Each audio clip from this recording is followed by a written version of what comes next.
Hi, I'm Lori Jones, President and CEO of Avasec Communications and host of StrategyCast. Join me and my guests, innovators, disruptors, and visionaries, as we explore bold and brave marketing strategies that help you transform, scale, and grow your brand.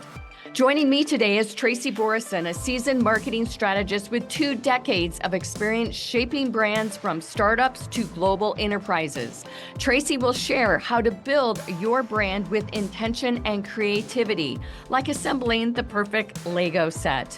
We'll explore crafting a precise, ideal customer profile, fostering authentic audience engagement, and transforming data into meaningful conversations. This is your guide to boosting brand loyalty and driving real impact. Let's get started. A competitive edge starts with strategy, and strategy starts with knowing how to develop one. StrategyCast is a leading marketing podcast that serves up strategic insights, trends, and tips to help separate your business from the pack.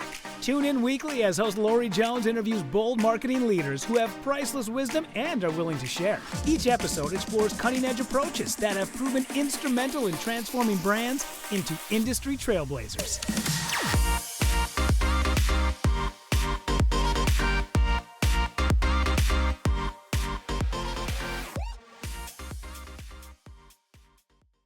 Welcome to StrategyCast. I am thrilled to have Tracy Borreson join the show today. Welcome.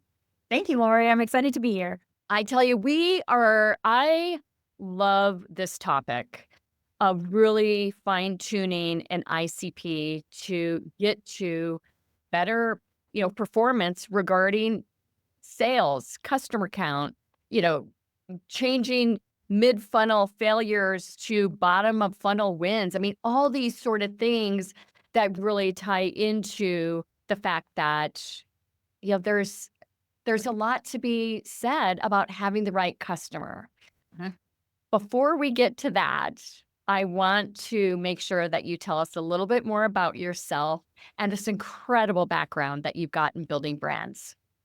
Okay, well, we'll try to keep it short so we can talk more about the good, juicy stuff. But Tracy Borreson, I've worked in marketing for 20 years, kind of all over marketing, which I think is really fun. I've worked with small businesses, enterprise-level businesses, agency. I've worked in production facilities for mail. I have worked in software. I've worked in all of the things. All of my journey really to figure out where do I fit in the marketing conversation. So marketing seemed like a good idea at the time in university. And I love the creativity and the strategy all mashed up together. So it took a while, probably the first 16 parts of a 20-year career to figure out exactly where I fit. But one of the things I'm so passionate about is how do, as you mentioned in your intro, how do we get better performance? Yeah.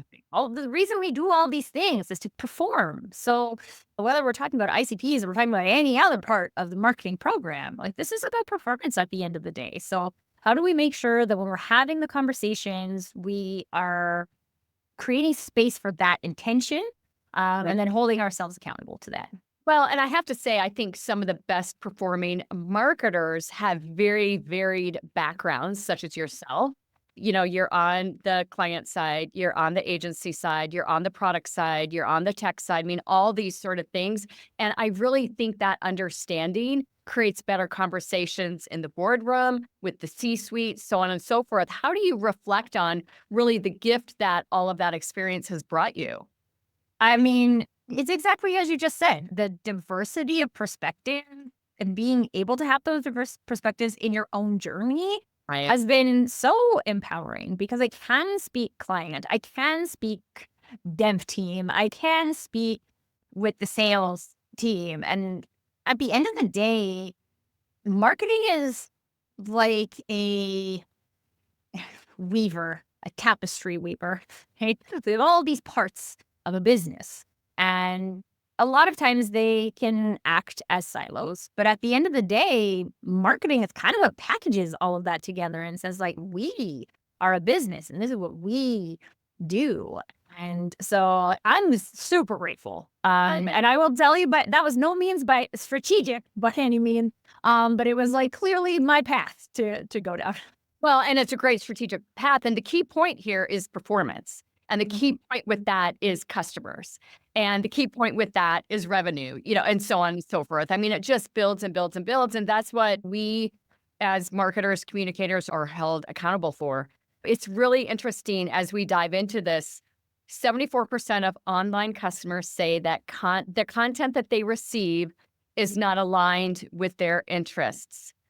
82% of marketers need data, but they don't have it. Only 42% know the basic demographic info about the customers that they're marketing to. And this is why you and I, feel that this show is so important, because we want to set up marketers. It does not matter if you're a CMO or an entry-level marketing coordinator at an agency. We want to set you up to succeed. And so tell us, so years past, this whole new term of persona was developed, and now ICP has really taken over that. Talk to us about the history behind the two and why personas are still important right now, but why ICP has become more important. So the way I like to look at it is like the ICP, or to break that down so we're not using too much lingo, ideal customer profile, is the strategic level envisioning for these people we want interacting with our brand. Who do we help? What are their problems? Those type of things. A persona is more of the like actionable tactics. How do we find those people? How do we get Susie Homemaker or whatever into our conversation? But I think what happens very commonly is that those two things get rolled into one bucket, right? And we think if we have an ICP, then we have a persona, which is not necessarily true. Even if you have a persona, is it in a stack of paperwork somewhere and not being actively used? I think it's interesting you mentioned the stat about 42% of marketers knowing the demographic profile. I bet you all of them has some kind of ICP documentation. Yeah. Somewhere that they've done at some point because they got a free template for whatever. And this is where I think if we're doing these things from a strategic perspective, they live in the work. If we're doing them from a check the box perspective, then they end up in a pile of personas that nobody ever uses for a meaningful purpose. Well, and I think one of the big mistakes is also the number of personas. I've talked about this on the show before, but we had a client that insisted on 10 different personas with a single product. And, it was quite a battle to get them to finally realize it was not a good idea. And later on in the show, we're going to give you a great recipe for developing your ICP. But the most fundamental challenge that we all face, back to that stat, is getting the good intel and the insight to develop a great strategy from, so that you've got the right audience. And that starts with collecting first-party data and the research and AI that we now have at our fingertips to really help us get smarter there. Yeah. It is. We continually get more tools that can enable these types of things. But again, a tool is just a tool. If you're not using the tool to enable the thing, to get an answer, to enable performance, whatever the goal is of using that tool, then it's just a tool doing things. So I think one of the things a lot of people have experienced with AI is like, I think I read a stat about how like 60% of people now are using AI instead of Google, right? So people are using it to ask Google style questions, right? You're like, well, yeah, it's a use case for it. But if you're looking at that from a business perspective, how does that move you forward towards the goal? And how much more capacity does it have to be productive if we're actually looking at ways to use that to move us closer to what we are trying to accomplish? And so I think, one, this combination of first-party data, which means data you have collected from your customers, okay? It's not sourced, it's not buying a list, it's not those types of things. I have collected it for my business. What are your business purposes, right? Do you know why you're collecting the data? My education is actually in market research. And one of the things that like continually drives me nuts is that people will do market research because they're supposed to do market research. you guys, you didn't learn anything about your customers. Did this whole survey process and wasted everybody's time. Did you even talk to your customers? That is one thing. That's why first-party surveys, one-on-one interviews, customer phone calls, focus groups are so important. And I truly don't believe that AI is going to be able to replace that. AI can take that data and help us be a lot smarter with it, but hearing it directly from the mouth of a customer, there's no better value. But there's also, I think, something else that people miss in that scenario is the relationship that's built between a company and the customer by doing that activity. I asked AI and it pops out an answer for me. I don't build a relationship with a customer, right? But if I ask them a question, even if it's just one meaningful question, I can build that relationship with them. And that's a worthwhile activity. Well, it is, and it's very important. So it goes without saying, those conversations are essential.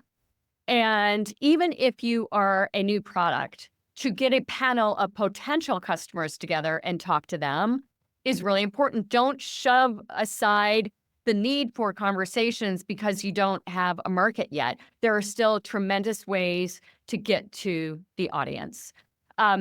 You've got some great examples of companies that are really deploying some very unique ways of not just gathering this first-party data, but what they're doing it through amplification, utilizing some of the AI tools. Let's talk about Spotify. Okay. So I'm a huge fan. Spotify, I'm also a dance teacher, so I use it very, very often just to get going. Yeah, man, cardio dance. I was dancing on LinkedIn 2 weeks ago. You need to chime in. Man, there's so much content. This is also another reason why we need good ICPs. Maybe we'll touch on that later. But when you're using digital tools, Spotify is a good example. Amazon is another example. Right? You're creating data as you go. It's learning what type of songs do I like, what type of style, how often do I listen to specific things. Although I will tell you, if you then also use your same account to play sleepy time piano music for your 6-year-old to go to sleep, it gets kind of confusing. What are you going to do? Nothing is perfect. But it's listening. It's not just playing, it's listening to the user input. And we might not think about it like in these scenarios that is user input, but we are providing that data first party. And so then it gives you an opportunity. I mean, I have a paid version, so I don't actually have the tailor. It uses it to tailor ads for the Spotify free version, but it gives me concert recommendations of people to see in person. I'm like, this is so handy because otherwise I wouldn't know. And it knows my location. And if someone's released new merch, it tells you stuff. And you're like, wow. And it also, one of the things I really appreciate about it is it has the continual feedback loop.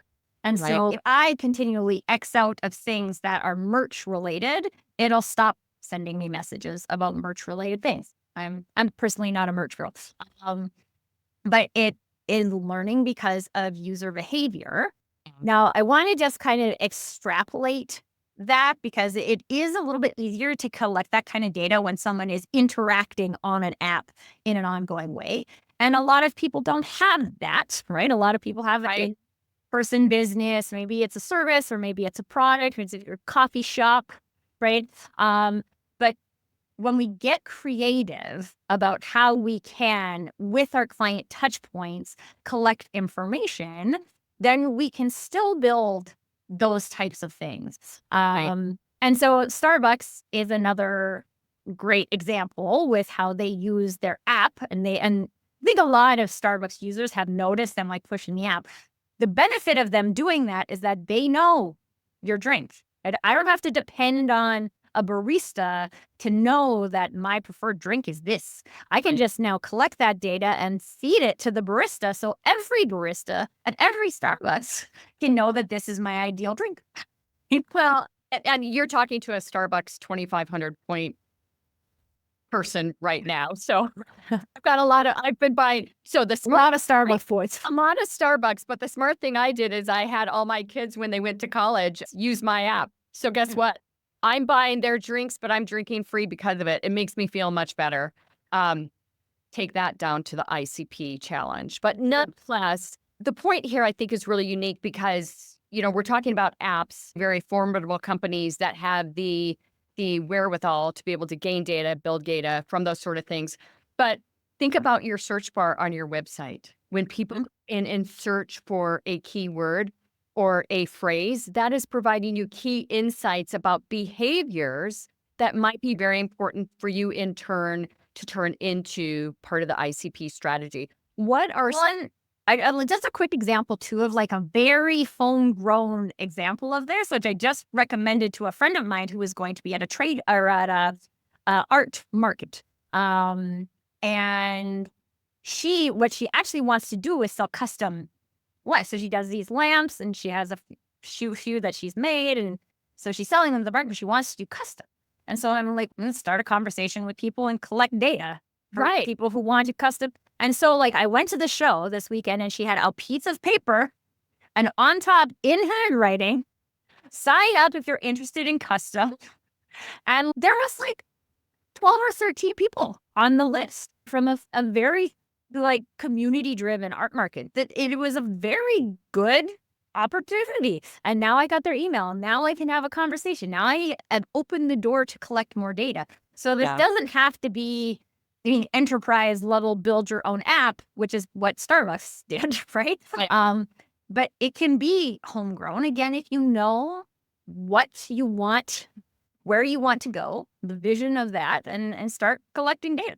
It's as easy as putting a blank piece of paper on the table.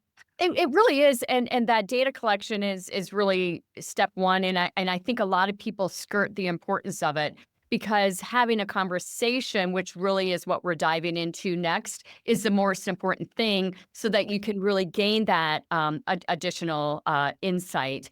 And talk to us about some of the fundamental reasons why and how these conversations can take place.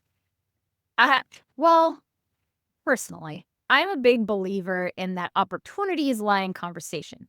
And so if we're not in conversation, then I don't know what you're thinking.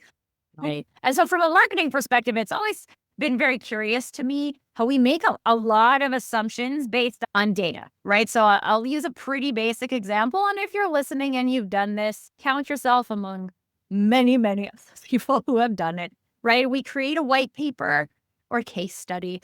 We put it behind an email gate on our website and we collect people's email address. And then we tell the sales team that these people are qualified leads because they downloaded our white paper. We're not specifically here to talk about the handoff between sales and marketing today, but probably it's not a qualified lead. But what data did we actually collect? Right? What we've collected, and again, like this is just about being honest with ourselves. What we have said is that this person will trade their email address for a free resource. This does not mean somebody's going to buy something. It does not mean they're in the market. And so this is like a data interpretation issue, not a data collection issue. So like, great, we've collected their email address. And now what do? We put them into an email nurture funnel where they don't get to talk to anybody. Right. They just get automated emails every day for 7 weeks. They're like, come on, people, would you like? It's pretty simple. So if we take all that away and we say, well, what's the value? And again, there's intention here that we can get if we're in a conversation with one of these people. And let's also say, and I don't know if you're familiar with the Gazelle's top grading strategy. It's a hiring strategy, but it's related to like get people in a room for a solid amount of time because then they naturally reveal who they are. And now I'm not saying if you're in a huge business, you can have 4-hour conversations with every single person who fills in your online thing. But if you give enough time, I would say 30 minutes, right? Or if you're doing a focus group, you get multiple voices in the room, which I think is even better because you get more perspectives. People trigger things with other people's brains. But it creates opportunity for it to become more than just you asking them a series of questions and then them answering the question. It creates the opportunity and then they reveal things that you could not have gotten out of them from a series of questions. I love this so much. And the reason why is there is a tendency right now to, again, bypass the conversations and just use an AI agent or a chatbot to have those conversations. And those might even be a little later stage brands, and you might be a little later stage, individual through the funnel as well. I mean, it's pretty easy to get a chatbot nowadays. So there's a lot of small businesses that have them as well. Exactly. And I think there's going to be this tendency for people to bypass these human to human conversations and just use AI to do the work for them. And the thing I find it now, I mean, yes, AI is trainable, right? So is there potential opportunities for AI to participate in the conversation? Can AI be used to learn from the conversation? Absolutely, it can. But I mean, quite honestly, if you're just going to take a rep from your company and put them on a call and ask 10 questions and not allow that to go off script, and I mean, you might as well use AI, right? Because it'll be cheaper. But the point is the insights are not found there. Right. And so if the intention in the conversation is to find insights, how are we doing that? Are we actually enabling the people who are having the conversation to be curious? I remember having an employee once who asked me if I could make a list of all of the questions that I ask. I was in client services at the time. All the questions I ask a client so that she could ask them too. And I was like, no. You need to list it, then come up with them. Yeah. And that's the point. Even if I did create a list of all of the questions I'd ever asked a client, most of them won't be relevant in a specific conversation. This is about listening and asking probing questions to go to the place where we're trying to go. So if we're trying to identify our ICP, we're trying to identify this unique buyer profile, right? Like, why do these people buy, but these people don't? This isn't just, and I mean, like, quite honestly, you could go to ChatGPT right now and ask them what questions that I should ask to somebody to identify if they're it'll give you 5 questions. Yeah. But the point is, it will give you questions that sound like an AI asked them. Yeah, I totally It doesn't sound curious. And curiosity creates the opening for the honesty. I agree. I love it. And even if you are a well-established company, let's take Lego, for instance, they still continue to have conversations with their clients, whether it be a mom buying a product for a child or a grown-up child who's got a Lego room in their basement. Yeah, that's me, by the way. The Lego room is upstairs, though. No, I love it. I still find Legos all over my house, and my son is 23. Those conversations are still vitally important to continue because ICP change over time. You can't build it and set it and expect it to work for you for 2 years.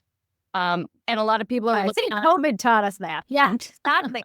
So talk to us a little bit more about what Lego does. I think it's really innovative. I mean, if I'm a fan of anything more than Spotify, it's like, and maybe I'm attracted to these types of brands because this is how they build out things. But the fact that Lego has user-designed Lego sets, this is a prime example of how not only are you engaging your community, you're igniting creativity and you are celebrating and rewarding people for being creative with your product. This is one of the coolest things I think that I've seen a company do in terms of getting people to buy into the ongoing relationship that they have with a brand. And so Lego specifically has a platform called Lego Ideas. And I don't know how big of Lego fans all of the listeners are, but like they more and more. So Lego, when I was a kid, so I'm 40, was mostly Lego bricks. And you got Lego bricks and you master build it. You came up with ideas of things you wanted to build and you built them. Then they went into this sets stage, right? And you got all the pieces that you need to build the thing. And then people would build the thing and put it on their shelves and have Lego roofs. And now what they've got is actually this really cool mashup of the two. So they've done a lot of 3-in-1 sets. They have a lot more sets where it's just Lego bricks. They have things like Lego Masters on TV, which is all about master building and how you can create your own way to interpret the use of pieces. They have a really cool new dreams brand where it's just like when you were a kid and you mashed up the bunny with the pirate so you could make a pirate bunny. Like, and now this is like into the conversation. And all of these things have been based on an ongoing conversation. Exactly. With the people who are using the Lego. So whether you're like, again, I'm 40, I still get Lego every year for Christmas. It's part of my Christmas Day tradition to build Lego. My son is 6. We're currently making a series of world flags out of Lego, master building them.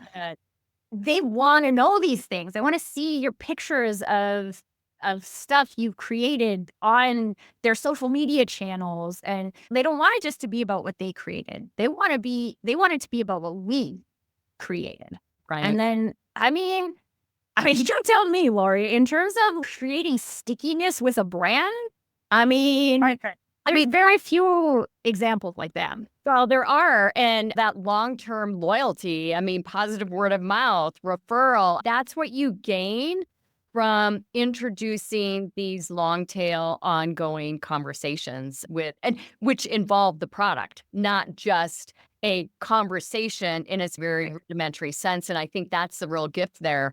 So we've actually just like quickly on that because of the Lego example. The phrase that comes up for me is we are building. Yeah. Right. So like literally in the Lego scenario, it's we are building, right? I'm using your product. We are building together. But from a like building conversation with your audience, this is the key phrase. What are we building? Well, it's not me selling product and you buying product. It's what are we building? Exactly. And the moral of the story is to think outside of the box there.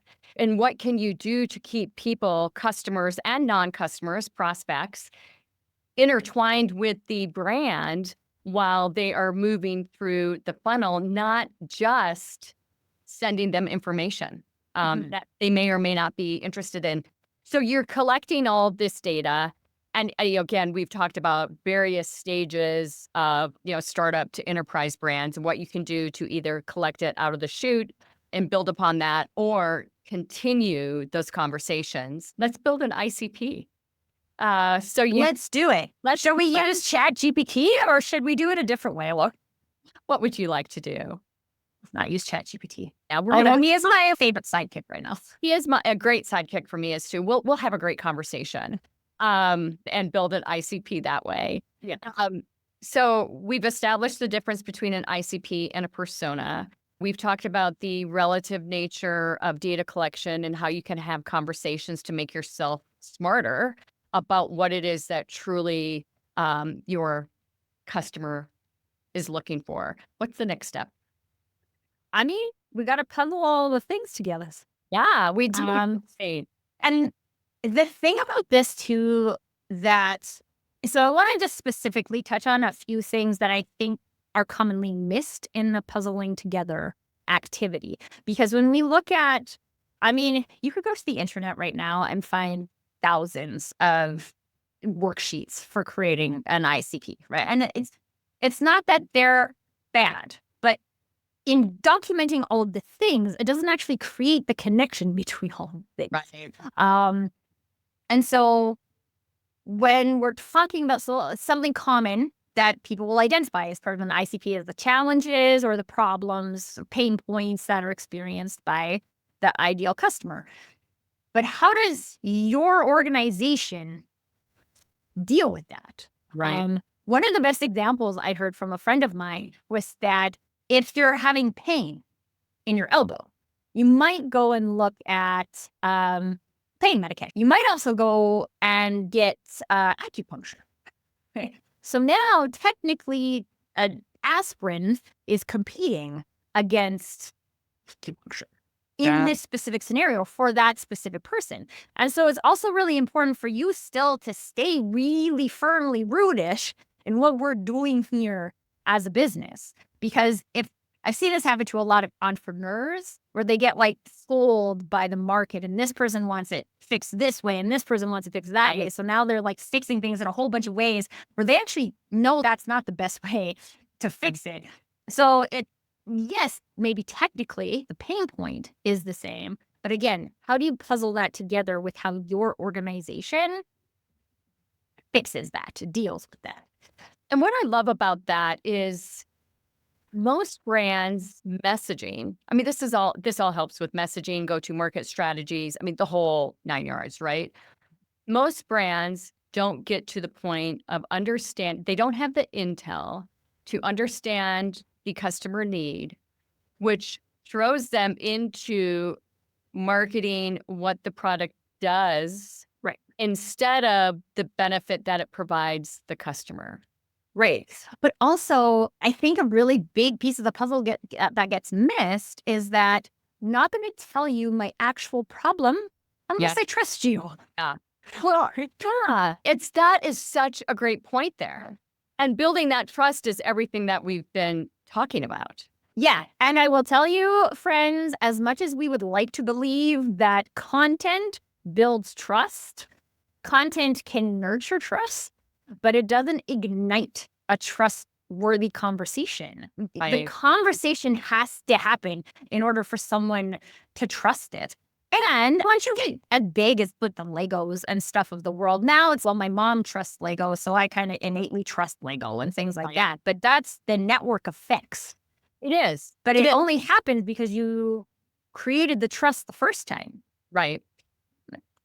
Along with that, a part of the puzzle piece is understanding the buying process as well. Yes. And that, okay, first of all, there's not really, even when we're talking about ideal customer profile, right? There's not one person who looks like that, right? There are people that match the profile in varying degrees. And all of them could be your client. But there's this like master, again, it's a strategic level thing. It's not a tactical thing. It's not like, I'm looking for people who are 20 to 22. What if someone who's 40 wants to build Lego, right? Like, just leave it open. But yes, we don't understand that while we have knowledge about an average buying process, nobody is actually going through that average. That average was an average taken by all individual people doing different things.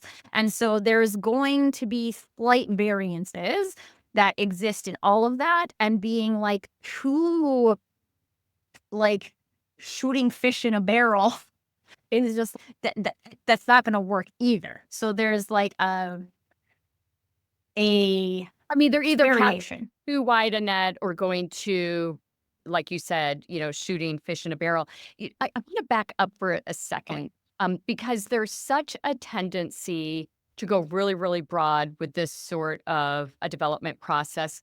Right. Explain why an ideal customer profile, in its very fundamental sense, builds a stronger group of personas. I mean, I think everybody's heard it, right? If you're targeting everybody, then you're targeting nobody. Right. I'm actually targeting, right? You cannot. I mean, and I've had conversations with people where I'm even like, can you service them if they don't speak English? And they're like, no, I get, okay. So you're not actually targeting everybody. We're targeting people who can speak English.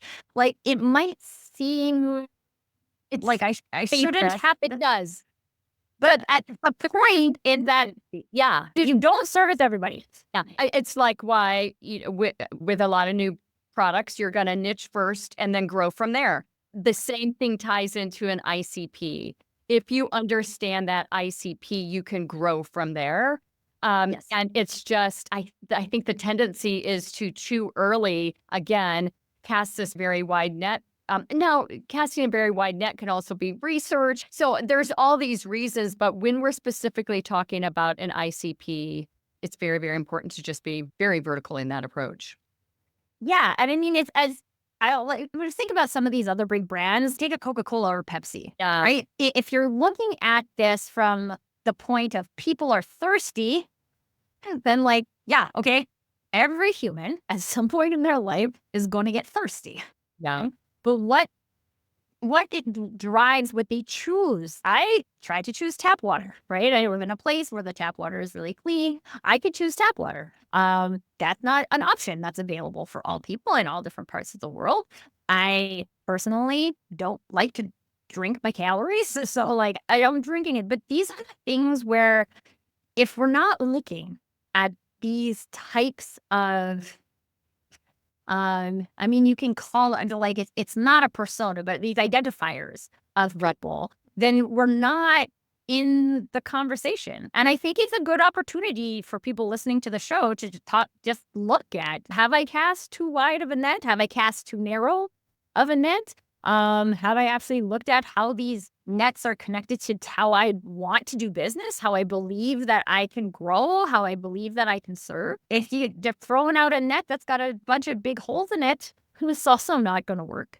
So these are the types of things. And I know as we are wrapping it up for today, what I really want people to take away is that if what you've done from an ICP perspective is fill out a free template that you got off of a website somewhere, it's probably not serving you.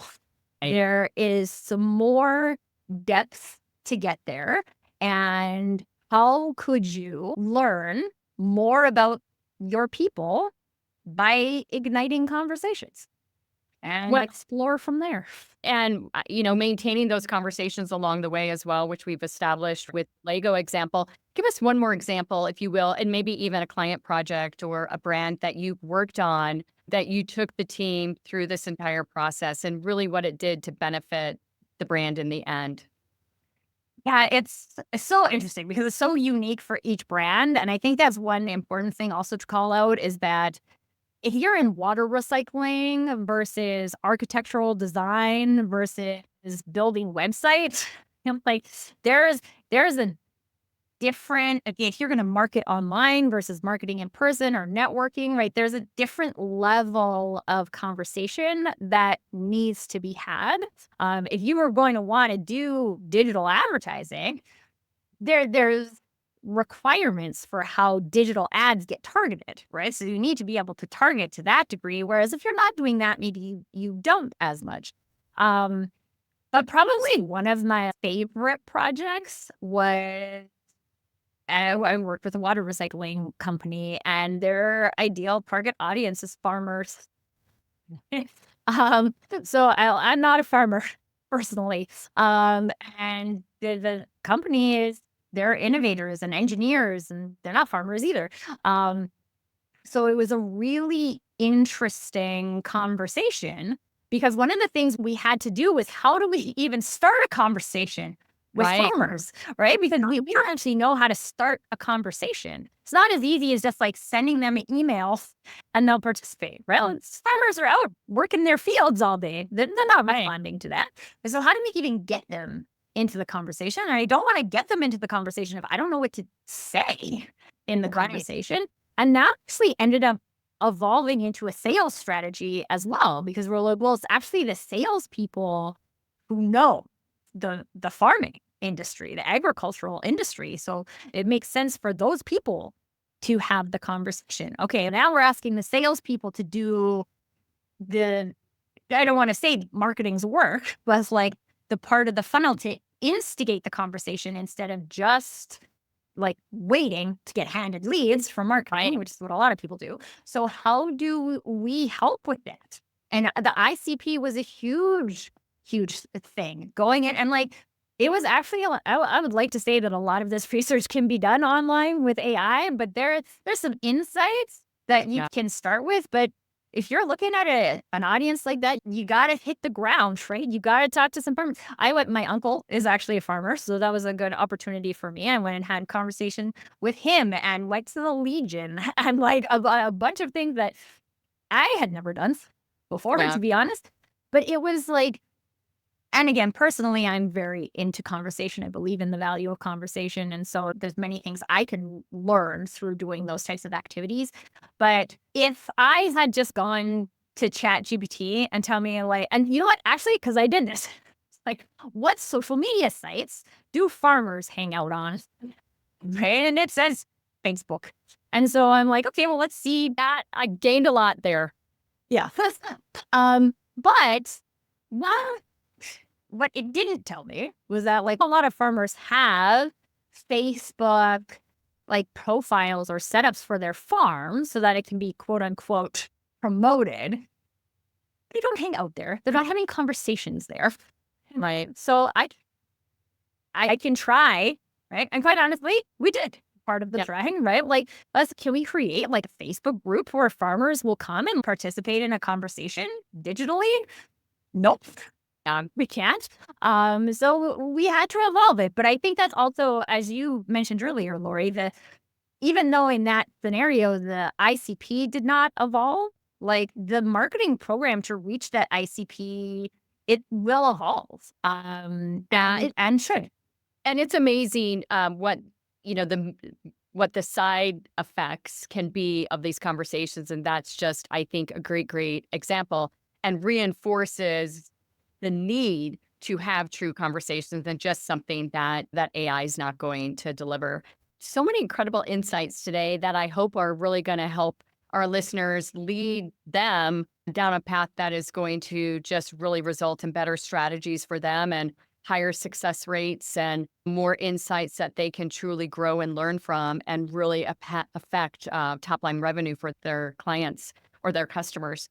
Before we leave today, any final words for our listeners, and what would be the best way to get a hold of you as well? Yes. So my final words would be to look at your intention. Okay? If you're doing ICP activity, to do it because you should, because someone told you that you should, it'd be a good idea.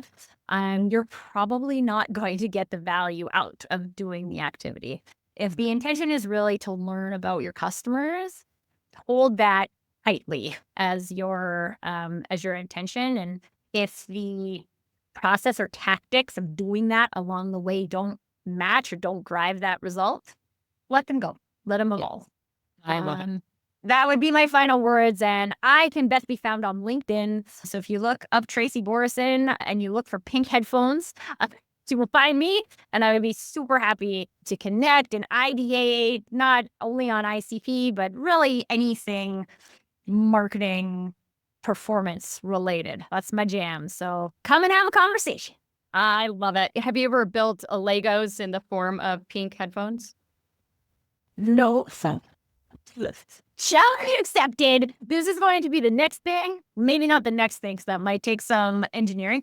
But stay tuned, folks, for seeing that on my LinkedIn profile, because that is coming next. I will say, nobody else can see this, but Lori can. I made a gnome pink headphones. That is incredible. That is great. Oh, I love it. Tracy, you've been fabulous. I appreciate your expertise and wisdom so much.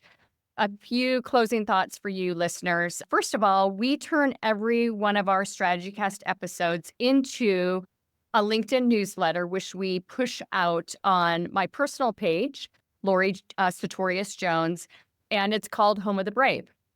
So you can take a look at this episode and have a deeper dive into it through that newsletter. I'd love for you to take a look there. And also, we send out a weekly newsletter which recaps all of the details that we've talked about and you can actually, it's called StrategyCast newsletter, and you can sign up for that at StrategyCast.com.